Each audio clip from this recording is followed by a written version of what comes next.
Nggih, matur nuwun. Nggih. Matur saderengipun mandhap Mbok Canggih. Nggih. Saestu wonten kaliyan Bapak Haji Said Kuswadi, dalasan kula wangsa kula ngaturaken ginging panuwun. Namun saderengipun mandhap kepareng kanca-kanca kula nyuwun serampat kanthi patet songo. Mengko ndek selak jam 2. Menawi lepat kula nyuwun pangapura. Matur nuwun tenan. Parikan. Monggo kelajengaken Mbok Canggih. Matur nuwun sedaya lepat nyuwun pangapunten nggih, Pak Dewaloyo Budhe Suhin. Nggih, sami-sami. Iya, Pakmu diteruske lakone. Ayo yo, anu Dik, anu Mbakmu, ayo. Kirim PTK. Iya,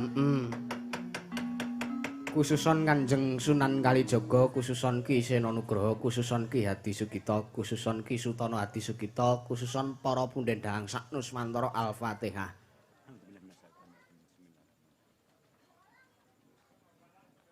Amin, amin.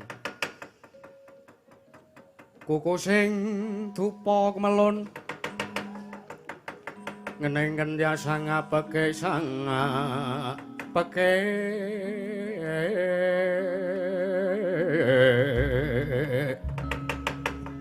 winengku sagong jajahan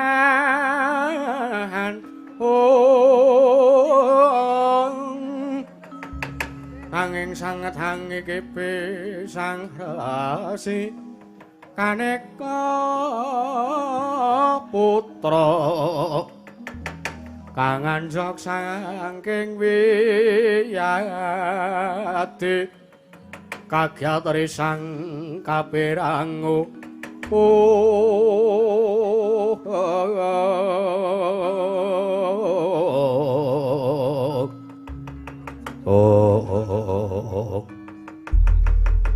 Tan kang sengkeng mus manjing wonten ing gumil sanggan sang arup nanda gandha kocapun ing sang Prabu Setigrat inggeng melajar awit den keplak dening Ratu Mandura sang Prabu Baladewa nalika semanten candrané sang Prabu Setigrat pating gendhalep pating pecicil kaya mek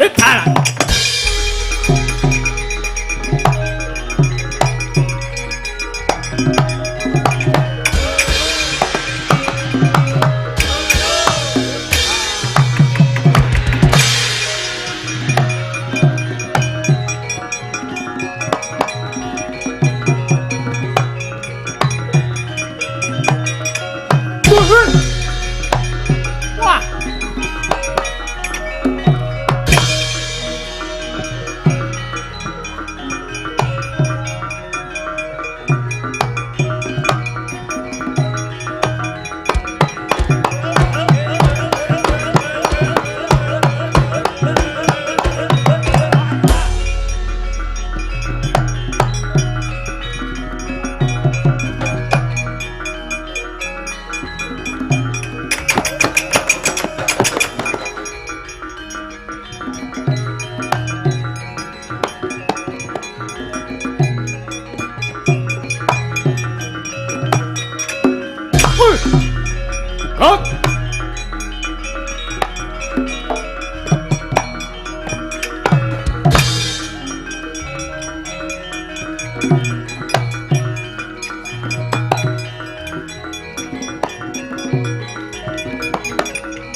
Anggro sesumbar mawalindu bumi gonjeng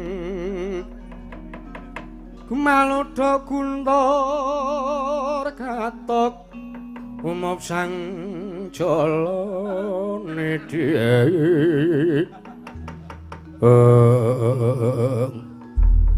wah lah keparat menungso ora tatanan drohon dimemon kok wonten dawuh. Lho, Nun.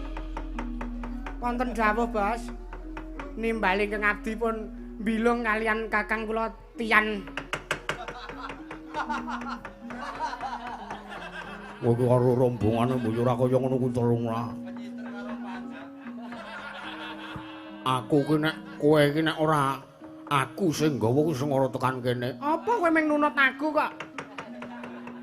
Lah nek kowe iki ora arep manut karo aku tak gabur tak dhukke kretek serandakan kono mengko. Anggep ya apa?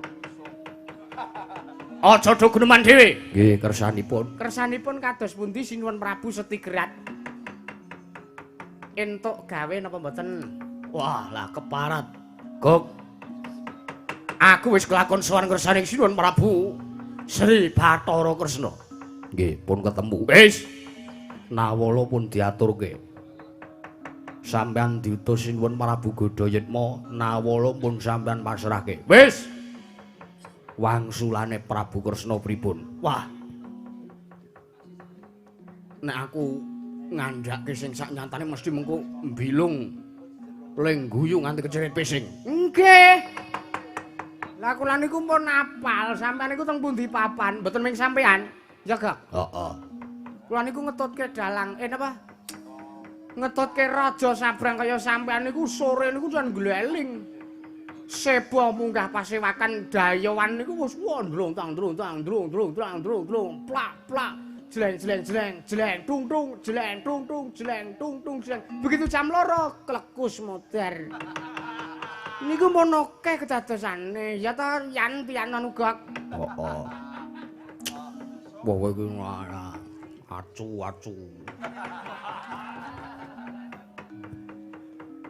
aku wis ora arep mempermainkan kowe kok. Wah. Ora arep nguncal-nguncalke apa-apa. Witekno nguncalke nyang ndi-ndi ya sing jipuk wong liya wong awak mbedhegrek kaya resen ngono. Aja ngrembug eleke kancane, mboten. Sing kula rembug niku eleke sampeyan. Lho kok aku? Lah pripun pun sewu. Kula menika pun ngelekke lho sakderenge bidal teng mriki niku kula pun ngemutke panjenengan. Sinuwun pun sewu sampeyan niku ampun ngantos teng negara Ndrawati nantang perkara.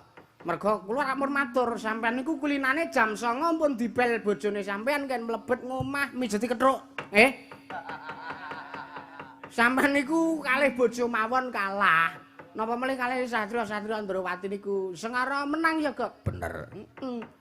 Lah kek sakniki pripun? Kula pun saged bedhek ketoke sing wangsulan senes Sinuwun Prabu Kresna ning sing wangsulan Sinuwun Prabu Baladewa. Nggih napa mboten? Wah. Titis kowe lung, titis wong kula maca naskah atik. Kowe aja sok mbadarke lelakon to, Lung. Ora kok jeneng mbadarke lelakon, kene iki ora kok jeneng ngembe marang kasunyatan ning ya didelok kahananing Prabu Setigrat iki kepiye. Wah, lah iblis lanat. Gok, Nun. Baladewa iki antep tenan tangane. Mboten namung tangane niku nek nyuwarane wis ora kira-kira. Nggih. Niku paling kendel nek kon ngamuk, kon muring-muring niku. Pokoke nek power sound system jereng jeblok niku dereng leren le muring-muring Prabu Baladewa niku. Pokoke nek enten pendemung niku dereng kalungan asbak. Niku dereng mandeg le muring-muring Baladewa nika. Lah kersane pripun? Nek kula mrenggake kundur mawon nggo. Bali piye? Aku bali ora entuk gawe, malah mung nampa wirang, nampa dukane Sinuwun Prabu Godayatma. Luwung ngaten, Bas. Luwung ngaten lho, Bas. Bangane sampean teng mriki mengke ming dadi bathang.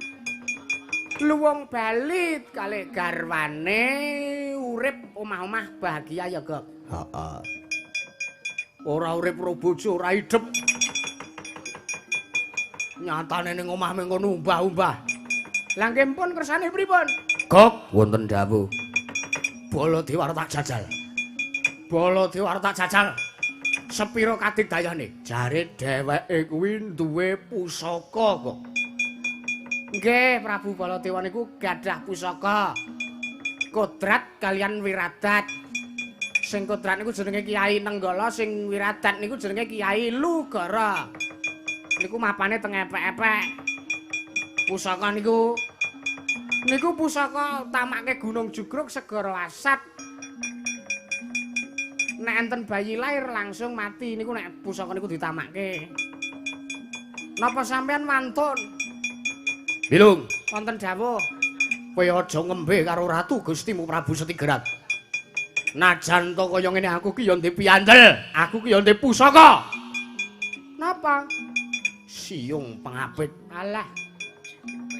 Pun modal kuna niku. pun model kuna. Ambek sampean niku perang niku pun boten sak nganggir tenaga. Carane piye? Sesuk malam Selasa Kliwon kula derekke engko. Nyandi munggah Gunung Kawi pados Kodam. Perang niku mung cukup main kodam ki mon dadi sing nyambut gawe pun bangsa alus. Bangsane rombongane portal dimensi niku.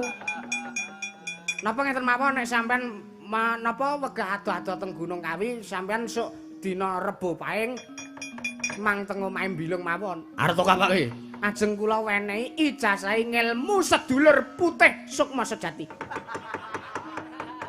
Kuwi apa lho aku iki krungu. Kula slendrai niki kula wenehi bocoran sithik. Yo. Ngelmu apa kuwi? Ngelmu sedulur putih Sukma Sejati niku pokoke tangane sampean ngepel ngeten terus pilingane sampean mang uyer. Mengke suwening suwe teng dhuwur mripat niku enten klepyur putih-putih. Lah niku sing dijenenge sedulur putih Sukma Sejati nggih niku. Wis sapa sing gawe ngelmu kaya ngono kuwi? Mbah Rubita. Aneh-aneh ora tak cobane longgong. Monggo nek ajeng nekat.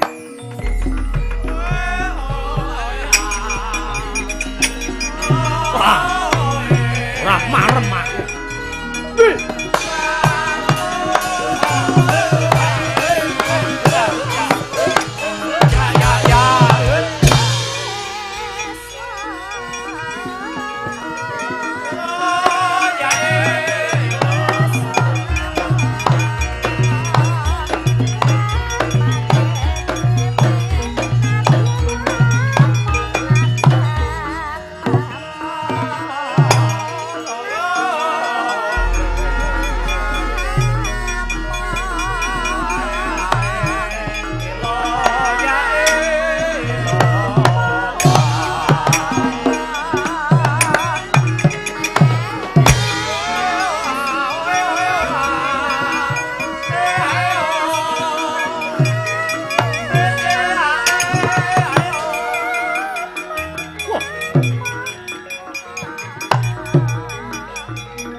Kadya putula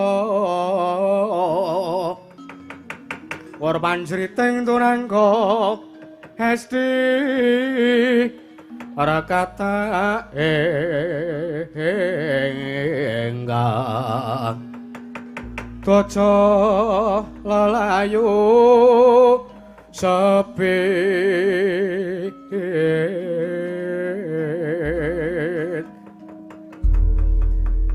Kok Nun Bilung modar tenan niki sampean. Lho. Modar tenan piye? Lah niku sampean niate arep nemoni sinten? Baladewa. Niku sing maju sinten? Sapa iku nek bocil? Bocil niku mung dedeke pawakane cah cilik, nggih. Kalih kula men dhuwur kula niku dedeke mung 132. Bobote mung 3-an. Kuwi wong po iwak dikilokke ora ngono. Sampeyan ampun nyepelekke niku, kula pun disclaimer for you. Kuwi omongan cara apa lah. Ngelekke aku piye? Lah Baladewa niku bener Baladewa galak. Ning nek diukur kadigdayane, Baladewa niku digdaya merga pusaka. Lho, Dadi nek ora ndek pusaka niku mengkele-kele kaya kere nika. sapa? Baladewa niku lho. Lah nek iki sapa? Niku adine Baladewa. Jenenge Marvin. Sing tenan nonton kok antul sisan ora. Niku Sencaki. Sencaki. Nggih, ya Setyaki nek teng Sala, nek teng Yojo niku Sencaki. Cara Mbah Kita niku Sencaki. Wah iblis lanat. Cah cilik kok brengose. Kandhani kok. Niku men nembe dicukur sisih. Biasane nek pun ngiwonengen niku wah ngres kocap Sencaki melintir brengas. Tumpangke kuping kiwa tengen mungsuh ngincer Durna diantil obat abit ke Durna nggo bal-balan sirahe wah. Gayeng nek Mbah Gita nek dalange niki nggih kirangan. Kowe ku ora sok ngundon-ndon rombongan kok ora. Ki lakone ora metu Durna kok. Sencaki jenenge, Lung. Nggih. Dik. Waduh. Nyeluk kok Dik lho, musuh kok didik-dik lho. Sencaki. Ora parat. Lho, piye iki lho? Pripun apane? Awake cilik kok suarane gedhe iki piye? Mboten pripun-pripun. Jan ngoten niku bocah niku. Kelainan ketok niku. Hermannya itu. Prabu Setigrat. Yo, kepara nyata aku Prabu Setigrat. Ayo. Baladewa tekan kene. Baladewa kon tekan kene aku arep njajal jare dheweke duwe pusaka sing jenenge Kyai Nenggala, Kyai Lugara. Kon namakke ning dadaku, Kyai Nenggala. Kyai Lugara kon namakke ning mestakaku, ning dasku. Nek nganti pecah sirahku, nek nganti cemblong dadaku tak sembah delamakane Prabu Baladewa 20 taun. Kowe wis modar arep nyembah bicaramu. Lah iya. Wah, piye iki ratune koclok iki ratune. Le kuliah kita ora ning UGM iki. Mentang-mentang. Ayo, ora sah kowe ketemu karo Koko Prabu Baladewa. Iki apa MC-ne mau sore? Senes. Mau dumeh MC-ne mau sore suarane gandem kok terus. Ora sah ketemu karo Koko Prabu Baladewa. Ora sah umpak-umpakan. Sapa sing ngakon? Nek ora iso karo kancane le ngenter ning latar kono bae. Anggep nyepelekke. Mesake mburiku iki lho. Sewengi mbedegrek. Iki kapan le perang ponokawane Iyik wae? Ayo cobanen. Kowe tak keparengake. Sak pejagong adu arep karo Koko Prabu Baladewa. Waton wis pecah sirahe Sencaki. Wah, babo. Babar opo? Lena pangendiamu kowe tak cekel sirahmu tak jambaki rambutmu. Tak bubuti jenggotmu mati ning kene iki. Minggir. Nggih. Ya minggir ya.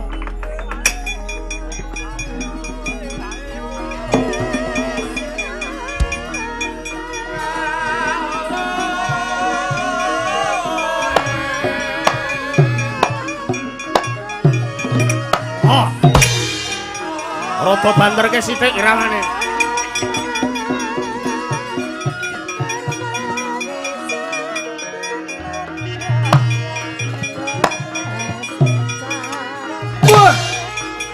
Oh, ayah. Wah.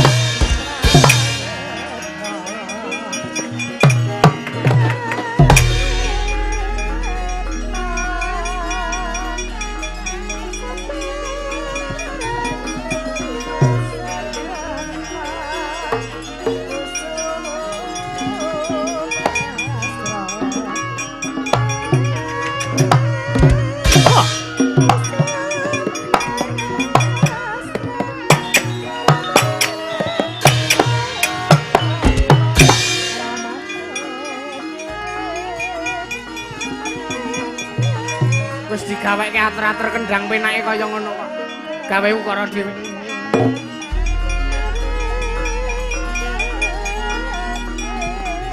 Walah Jo, Pak Ijo.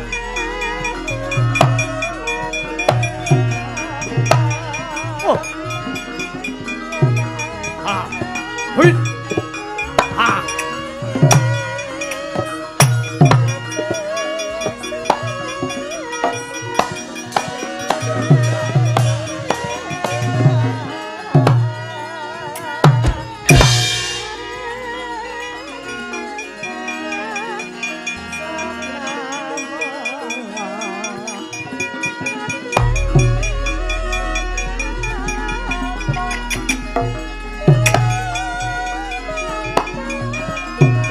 Asli. Sakna sira. Ah, wih. Ambro. Warnan kowe. Oh, sagak sirahmu.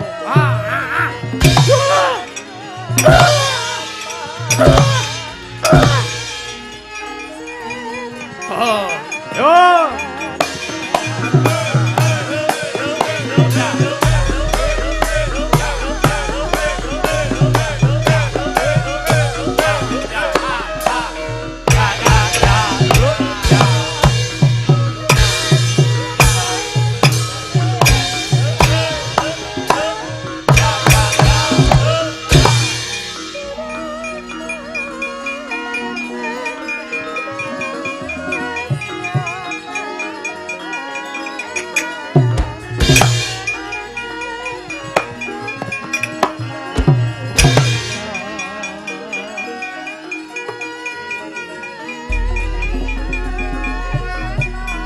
Karo kiri.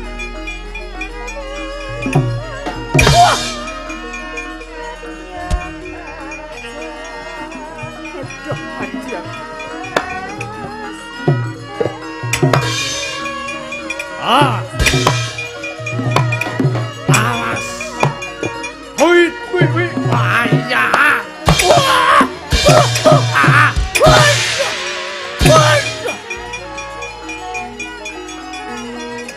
Oh. Ya Ambro nah. Ha ayo.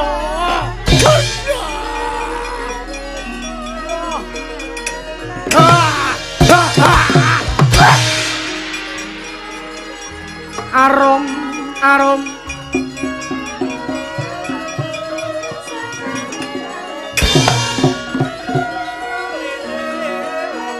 Hei.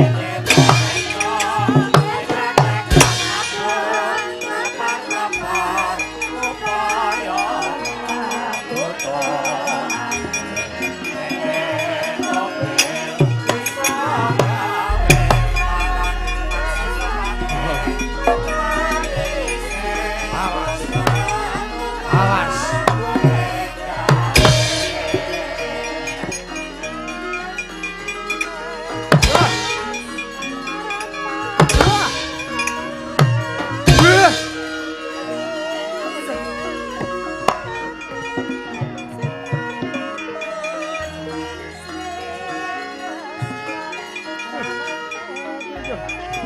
Sampai toy. Ayo. Tel-telke.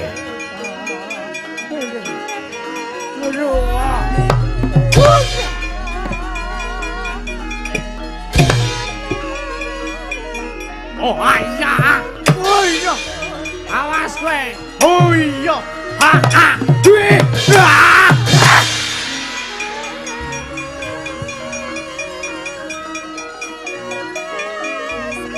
Karo iki.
Loh. Aku ki ratu Gustimu tak keplak. Sampeyan ki niba kok ya ketoke ngincer ndasku ki lho. Kudune kowe iki bersyukur. Lah pripun? Kakangmu Togok ora tak lakok-lakokke. Bejo aku mung duncalke mrono kuwi. Ndale nek duncalke rono barang. Ndale nek dibuang rono barang. Ora ngrekoso kakangmu Togok.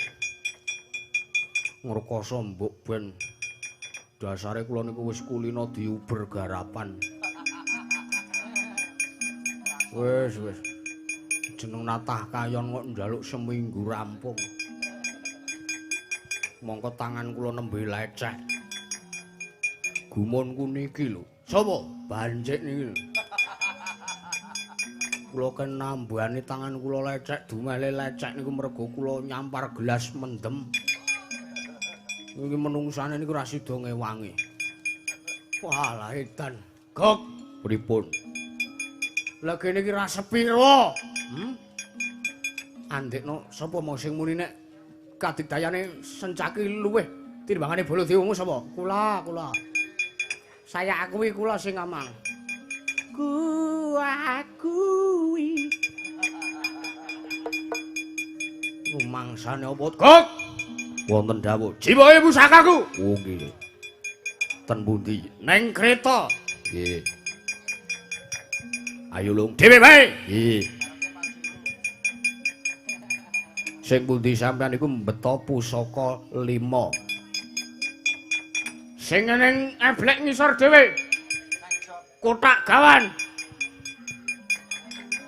Sing pundi? Sing kaya guling bentuke. Sekedap kula golekane. Kok gek mboten didekek mriki, engko gek didekek jok mengko. Anggepmu pusaka ampuh.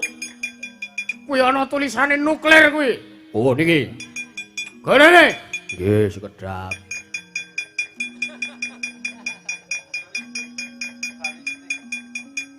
Yung ngono kok abote ngono.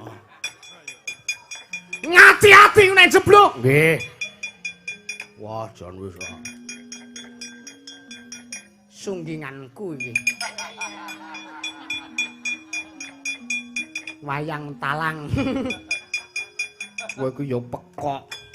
Talang ki ana garis-garise kaya ora tok amplas. Ora sudi bayaran 200 kok.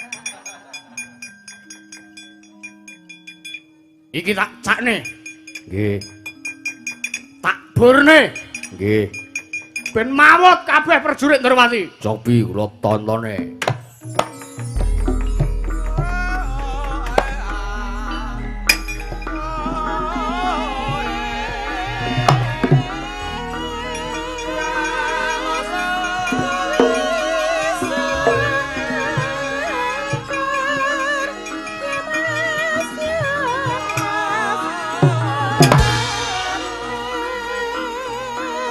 Loh.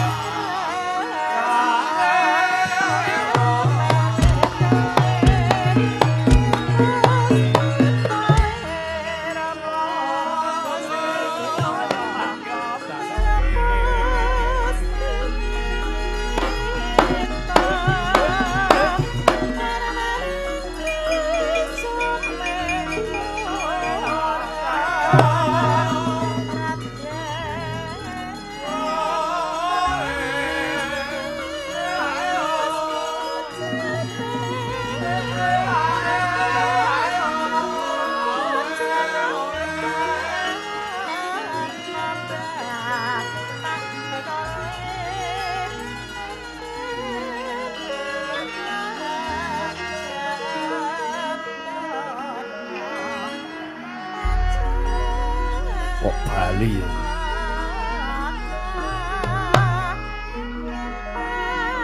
Delok rene.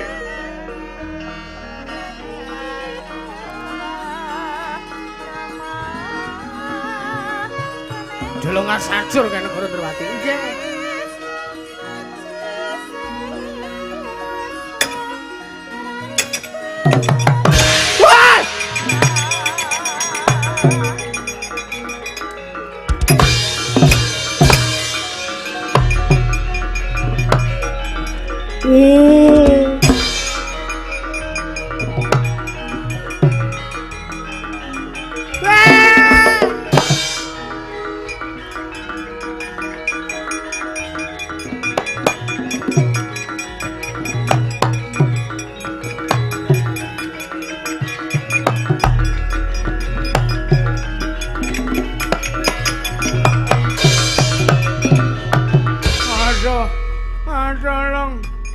kocor tenan iki lho. Aduh sinuwun iki pripun iki. Cangkem kula kenging radiasi ta lho. Pripun iki? Cangkem kula modar. Aku kuran sing aman. Mergo ancik-ancik ndase tegak. Bilung. Raden Senjaki. Nggih. Kancamu mudhar kabeh. Mboten niku nembe sakarotil. Mbotang disengkake. Sekedhap. Wah, piye iki? Piye kok cangkemmu meh kolu? Cangkem kolu iki kepiye lho? Waduh. Aduh. Kok Pripun? tulung pejeten. Pejet niku napa? Dumuken pupuku sing kiwa, aku iso tangi meneh. Nggih, Kula rangge.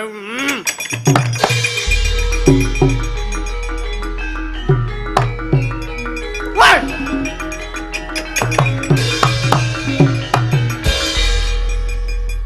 Bediagalane iblis lanat. Kleru. kleru pripun?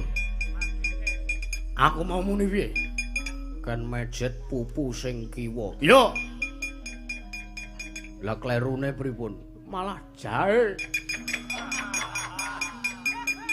Iblis lanat. Ning ora apa-apa matur nuwun, Gok. Nggih. Padha-padha le jahe niku. Wah. Wah, lah iblis lanat menungso ora tatanan. Senjaki. Ora paran. Menungso ora tatanan kowe. Anggepe aku ngetokke pusaka lah kok mbok balekke. Anggep apa? Aku ngetokke pusaka kemo kiai nuklir kemo. Lah kok mbok balekke karepmu piye? Menungso ora tatanan kowe. Aku ora karep balekke. Pusakamu dhewe sing bali karepe dhewe. Aku ora matek aji apa-apa. Pusakamu tak sawang mabur ngidul, lah kok bali ngalor, aja ngluputke aku. Ning ora iso. Mesti wong Ndrawati duwe aji panggendam. Ben pusakaku iso bali ngenani awakku dhewe. Anggepmu apa kowe Senjaki? Sik. Kula mulai saking mriki niki angsal surat kuning lho mengke. Sampean gelem ngopeni wong laku obat bendina purun sampean? Anggepe apa ora? Iki sirah. Dudu ndas. Anggepe. Ayo Kak mulai ya. Ngopo? Ulam dermi wis ngenteni. Aku tekan ulam dermi barang. Menungso ora tatanan. Gok. Wonten dawuh. Jipoke kadaku. Nggih staken dawuh. Sutra dewa kang manganakno dinulu netra lir surya kembar.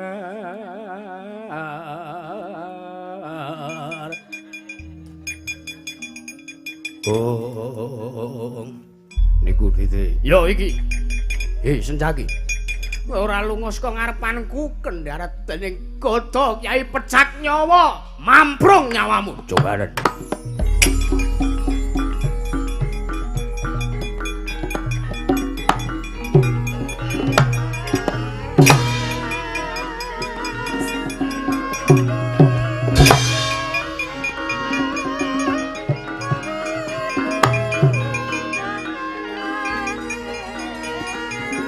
Loh.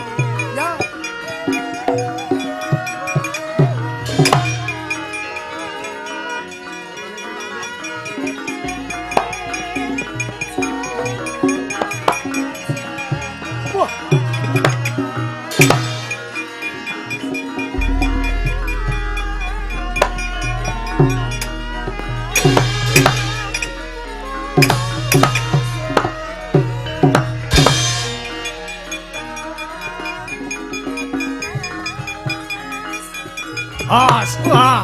Hei.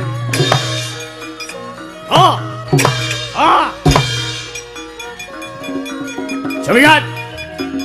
Aku rawigan.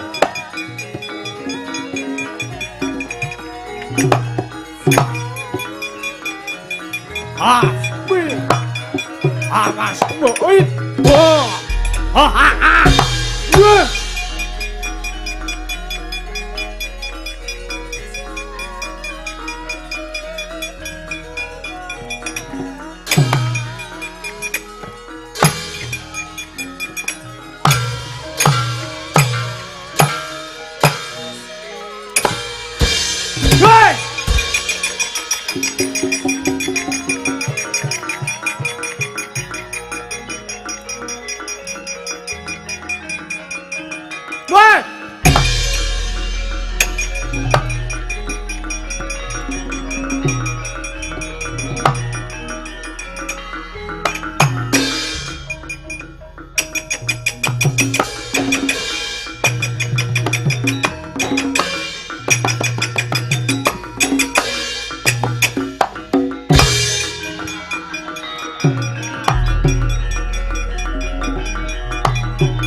Aduh, kena tenan aku.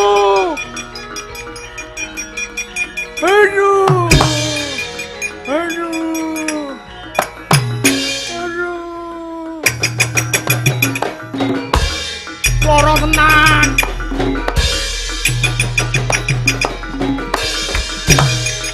Bakat. Nggih.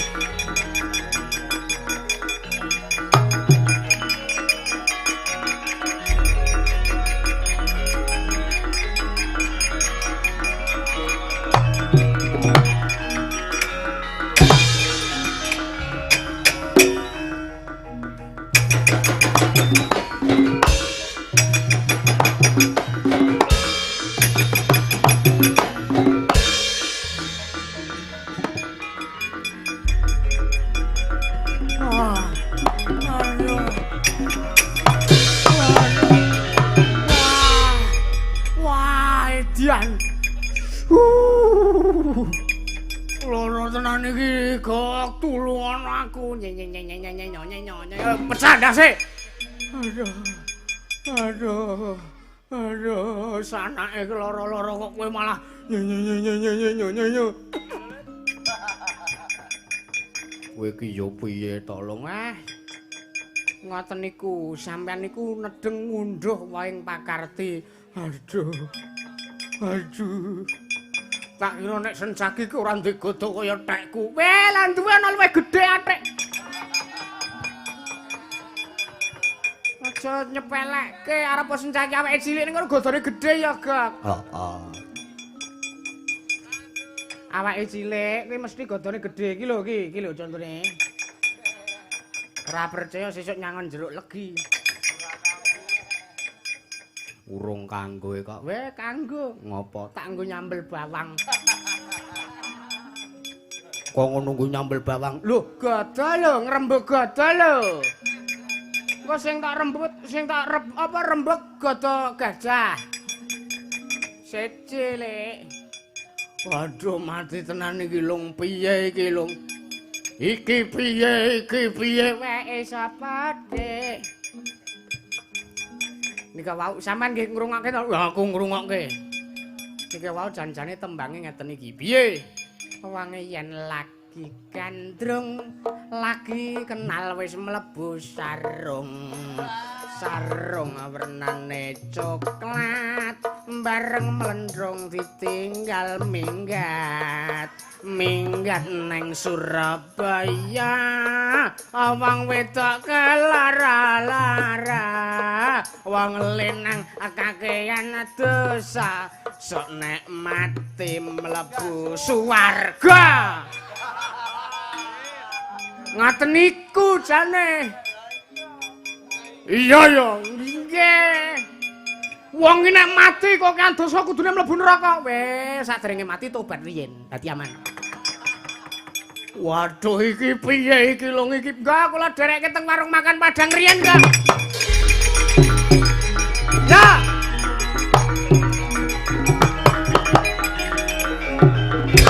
Wah.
sinayang gelung mangruk mining cakra kumiter mijil saking asta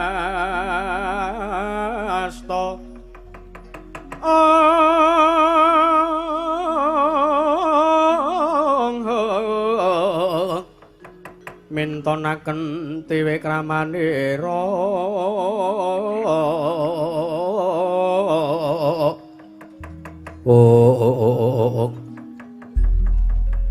Yayi Prabu Yayi Kresna kula wonten dawuh Koko Prabu usana trontong-trontong sulang pepadang yen sak mengko negara Ndrawati wis tentrem saka retu dahuru wujud Prabu Setigrat sing teka ning Ndrawati sajak wis diundurke karo Senjaki wis Yayi awit berkah pamuji paduka Kanjeng Koko Prabu Mandura tartemtu rayi saged watuntas ngunduraken ratu mriku kula wau wah bagus sembah nuwun sabanjuripun Kakang Mandura mung manut marang apa kang dadi kersane Si Adi semono uga aku Kakang aku mung manut marang apa kang dadi kersaning Kakang Prabu Ndrawati Koko Prabu inggih Sembadra iya Koko Prabu menapa mboten langkung prayogi menawi nggege mangsa nglak wanci tumuju ing astana Gadamadana awit menapa tartentu ingkang nampi kanugrahan menika menawi sangsaya dangu dipun antu-antu malah sangsaya kathah pacobanipun prayogane monggo wekdal punika ugi monggo kula dhiraken tumuju ing astana Gadamadana ya yen mangkono pun Kakang mung kari manut apa kang dadi kersaning Yayi Prabu Kresna. Banjur kanan Prajanegara Ndrawati piye? Kakang Udawa kula wonten dawuh sinuwun. Setyaki kula wonten dawuh.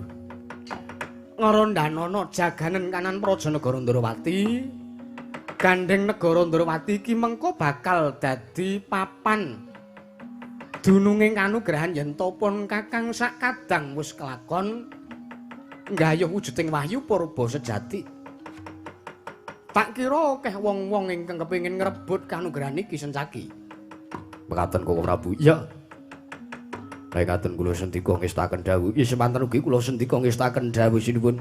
Koko Prabu. Piye? Sembadra. Apa Kakang Prabu? Digege mangsane digelak wancine monggo kula dherekaken tumuju wonten ing astana Gadamadana. Ayo Kresna tak dherake. Udawa Sencaki sing tenanan le jaga. Ngestaken dawuh sinuwun.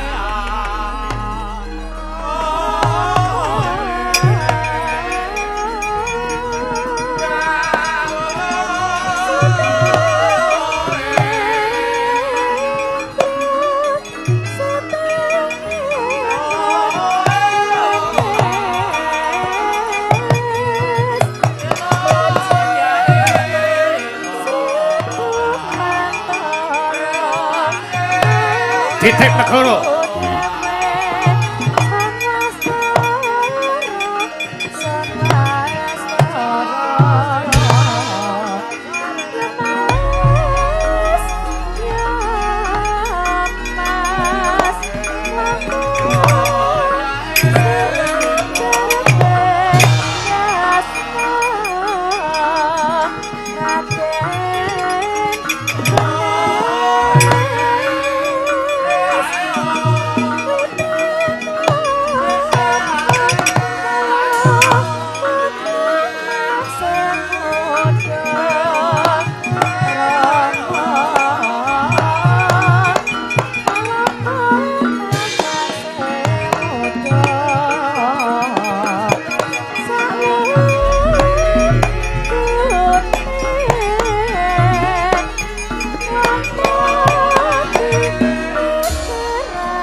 kaya mungkin Yas kasarang-sarang Mangembeng kawanganmu Sawelo ringging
Ratri amimbuhi nirbayaning ati saha weninging budi kawistara mayuta-yuta karatika jinajaran Sang Hyang Candra cahyaning ngebyuki Mantara temah aratri katinon kadyorina tan wenten liya Kartika pinangka pangiloning tiyang agesan cetha ing kono tuhu neka warna solah bawaning para kawuling Wanjuratri wonten ingkang alam panindra wonten ingkang nedya manembah datan kantun kang andon asmara kalian kang garwa menapa dene ingkang sanes garwanipun para dene mangke wanci saprati gandeng dalu kapyarsa aramening sata kluruk sesauran sono-sono pating jregok mertandhakaken tumedhak ing Dewa Ngejawantah ya panjenengan mapan wonten ing Kayewangan Suralaya ya ing Kayewangan Jonggring Saloka ya Kayewangan ing Paku Jamur kataliwarna Kayewangan indah papan dununging para Jawata nenggih ingkang sampun kepareng lenggah ing madyaning dampar sela kandha waru binangun nenggih Sang Hyang Jagat Kirunata ya Sang Hyang Nilakanta ya Sang Hyang Jagat Pratingkah ya Sang Hyang Manikmaya ya Sang Hyang Bathara Guru tunalindraning para Jawata mengeraken pilenggaipun Jawata ing kayalangan Sidik pangudal-udal nenggih sang Resi Kaneka Putra ya sang Demang Bathara Narada. Ari kalenggan wonten ing bale Martukundha beneh kelawan padatan sangya para Jawata tridasa watak mawa karana nglarapaken praptanira sukma sekawan ya sukma catur nenggih cahyaning arat areksakaning arat wimbaning arat saha yuwananing arat kang sanes jawi namung sukmaning Sang Prabu Rama Wijaya Sang Dewi Sinta Sang Raden Lesmana menapa dene Lesmana Sadu parandene mangke Sanghyang Manipayarsa nimbali dhateng wiswanipun Sukma Catur dinadangu anambi tanggel Jawapura sangya para Jawata.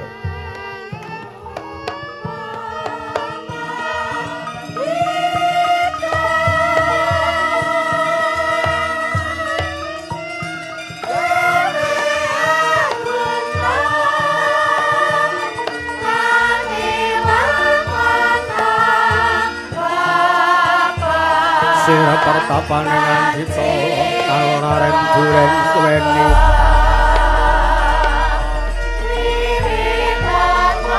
ngidul bengo amango ango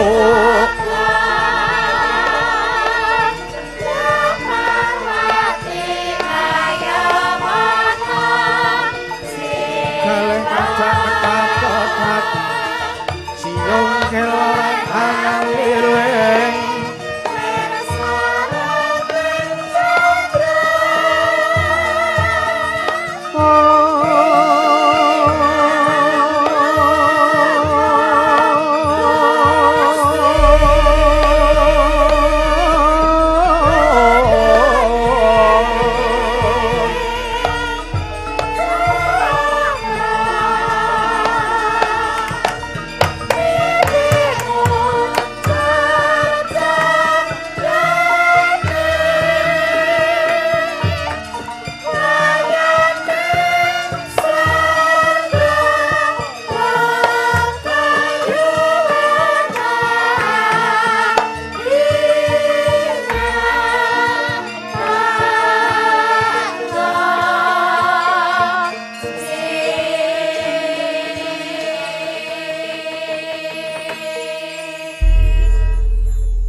kembang bopong sari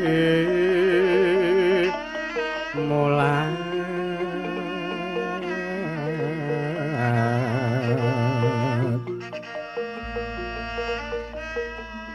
kembang pratebang ora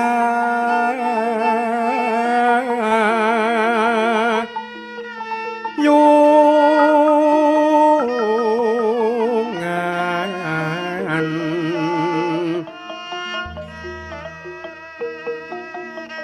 long malanggung long malanggung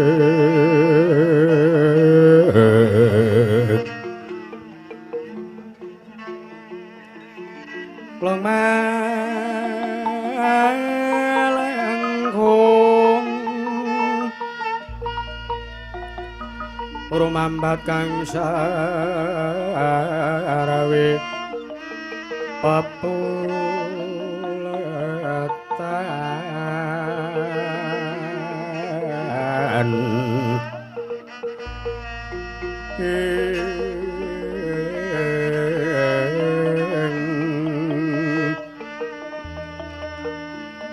ler kembang karang sungsang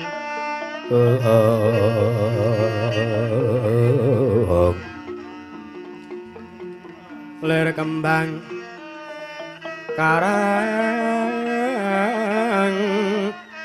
sungsang Mas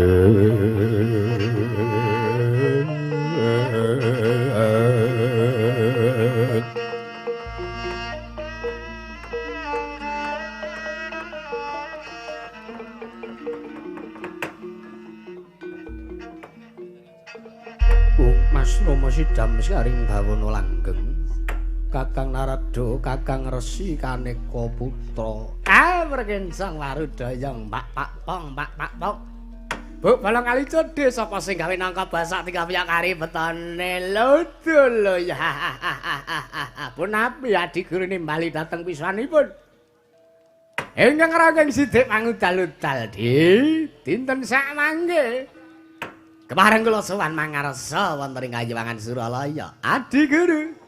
Inggih. Kakang Narada inggih. Kawruhana Kakang sakmangke ingkang rayipun Manikmaya sampun keparengan nimbali dhateng praptanipun Sukma Catur. Inggih menika pun cahyaning arat, reksakaning arat, yiwananing arat saha wimbaning arat. Inggih, keparengipun kados pundi? Kakang sampun pestining kodrat bilih Sukma Catur utawi kanugrahan sekawan ingkang awasta wahyu Purba sejati menika badhe tumedhak wonten ing jagat Kakang. Nggih. Keparengipun? Lah monggo samangke Sukma Catur menika pun dawuhi mandhap wonten ing Madyapada ngupadi badan wadak ingkang sakmangke keduga kiyat nampi kanugrahan wahyu Purba sejati. Mbah sinten mangke ingkang nampi cahyaning rat? Duka sinten mangke ingkang nampi wimbaning rat? Duka sinten mangke ingkang nampi reksakaning rat, miwah yiwananing rat? Kula mboten mangertos Ledi Guru. Inggih. Kula suwun Kakang Narada ampun gumujeng. Mboten. Menawa pancen lagak-lagian kula kok. Inggih Kakang, nggih. Mangga kula aturi dawuh. Ora mengko sike. Rama Wijaya Dewi Sinta Lesmana apa dene Lesmana Sadu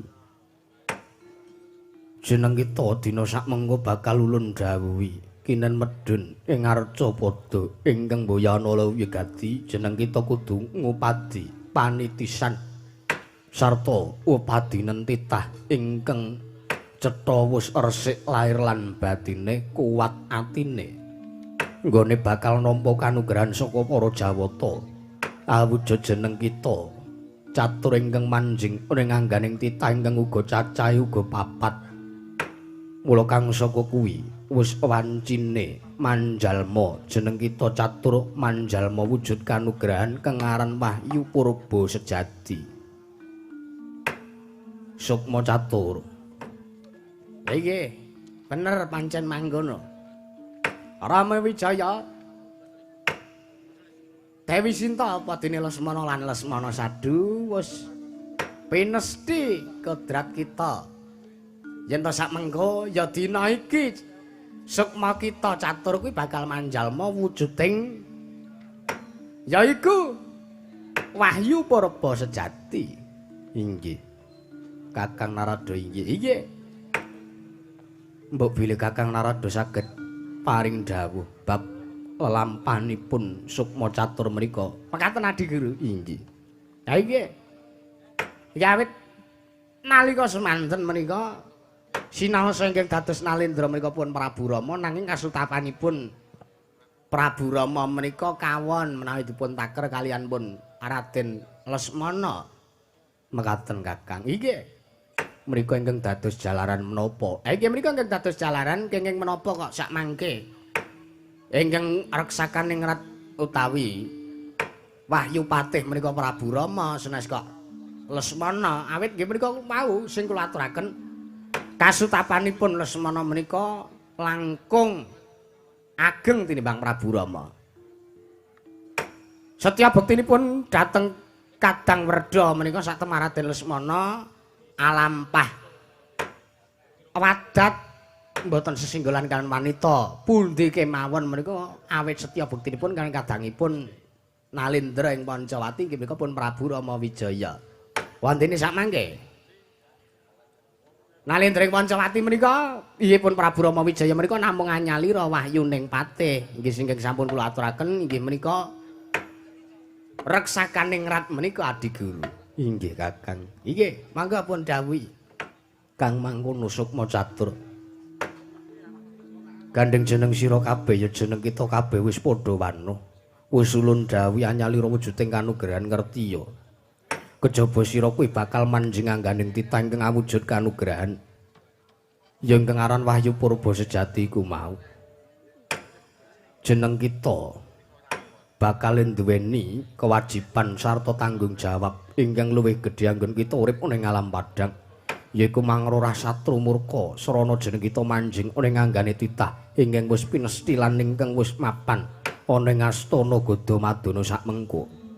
Mula kang saka iku nggih sukma catur ora sajeneng kita nyuwun pirsa kelawan panjenengan ulun wondene jeneng kita ulun dapuk minangka kanugrahan iki mau sayekti Rama lan Lesmana apa dene Rekyan Warasinta lan Lesmana Sadu apa ingkang jeneng kita lakoni ning jagat duk nalika semana sayekti dina iki durung paripurna mula jeneng kita bakal tumimbal linairake momong angganing titah ing kewajibane mboya ana liya kaya jeneng kita nalika semana mangrorah satru murka ambras langkara murka ingkang gumelaring jagat ya titah ingkang wis piniji mengko bakal padha mapan ana ing astana Gadamadana marata ulun dawuh lawan jeneng kita tumuju ana ing Marcapada ya ing astana Gadamadana jeneng kita ingkang bakal ngupadi lan mangerteni marang kasuwargan kita. Aja nganti kleru ya.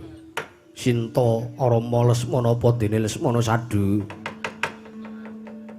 Sira pertapaning andita ngaloraren duren weni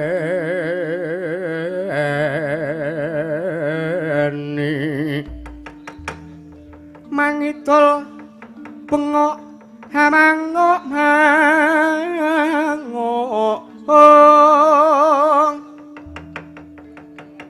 kale kadak ketap ketap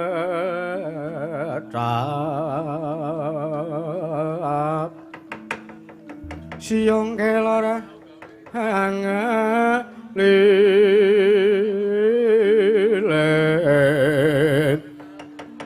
oh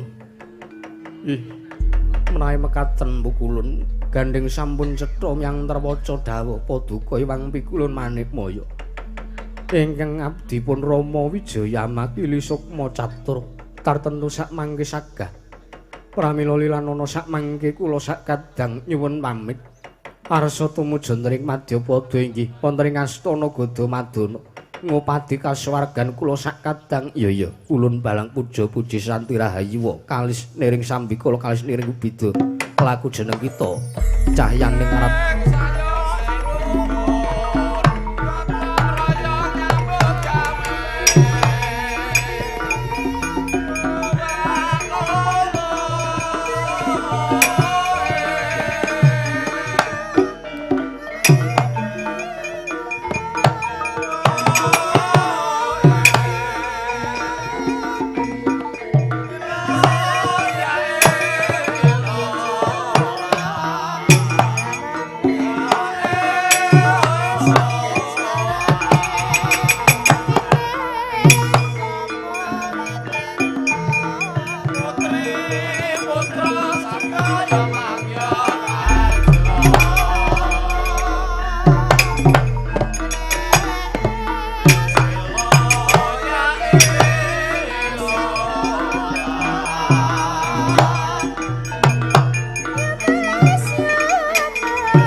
dayang prak prang Buk bolong kali codhe sapa sing gawe nangka basak dikobyok kari betone. Lho lho ya. Nuwun sewu lho, Di. Sukma catur menika inggih kenganan Wahyu Purba sejati menika senajan to sampun manjalma wujuding wahyu. Nanging wonten ing jagat menika utaminipun nalika badhe mandhap wonten ing Madyapada. Mereka tartentu kathah sukma-sukma sanes ingkang sami anyadeng kanugrahan menika. Menawi ngantos dipun rebut kalian titah ingkang kleru menika kados pundi mengke kawontenanipun? Kakang Narada, kula wonten timbalan. Estunipun menawi sampun pinesti ing kodrat sinten kemawon mboten keduga saged angrebat wujuding Wahyu Purba sejati menawi sanes titah ingkang sampun pinilih saking ngarsaning kang akarya jagat mekaten inggih. Namung nika pangandika paduka. Inggih. Lah mrika ngentosi Mbah Singku kondur teng palengganipun menika Karep kula mrika nggih ngulur wekdal ngaten. Inggih, Kakang nggih. Lah kersanipun sak mriku atus pundi? Kanthi ngangentosi nggih mriku pun penyarian ingkang ngasta gender wonten ing gangsa bangsal pengrawit nabuh gangsa Lokananta menika. Kados pundi menika? Lah inggih kula kalian Paduka sawetawis arembagan wonten mriki. Ngaten inggih. Oh nggih. Kali nenggang nggih? Inggih.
Sinambyang rantu Kyai Hayu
ayune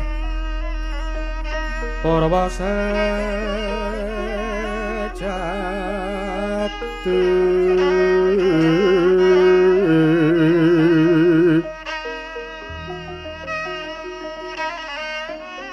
Pangira jagat kodhong kinarya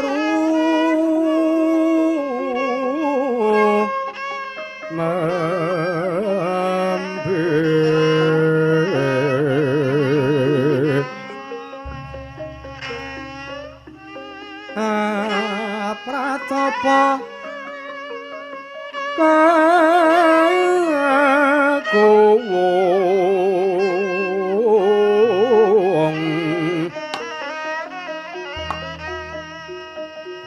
kembang lintang salaka langit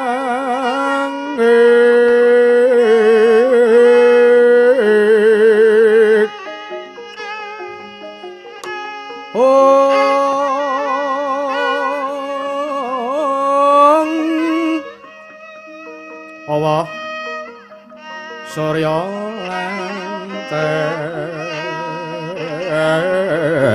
sup asirat pun lan udan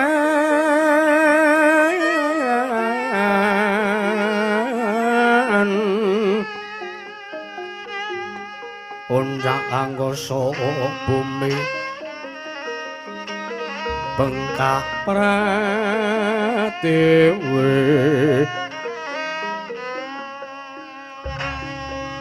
oyate bayu bajra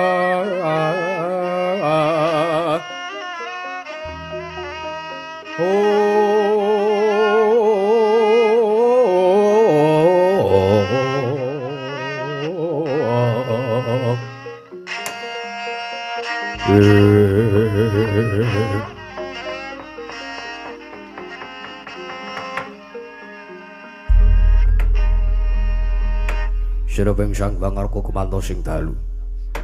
Jroning aradri dereng wonten ingkang kacarita. Amung Sang Hyang Pratanggapati jedul saking barang wetan. Kalingan mega sarta sarating gunung-gunung. Parandene datan wonten ingkang bisa murbawani jagat raya.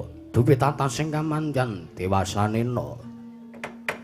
Titi wanci tumapa ing gara-gara bumi kunjang delok langit samudra kunjang suwamuran indong inatur banyune goyang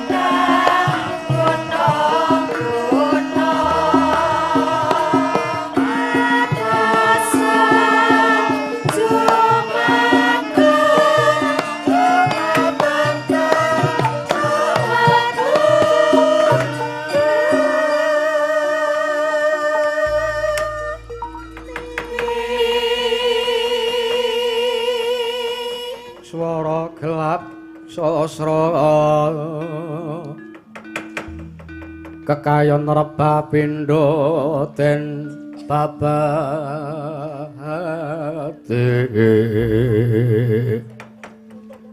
katempu ing kara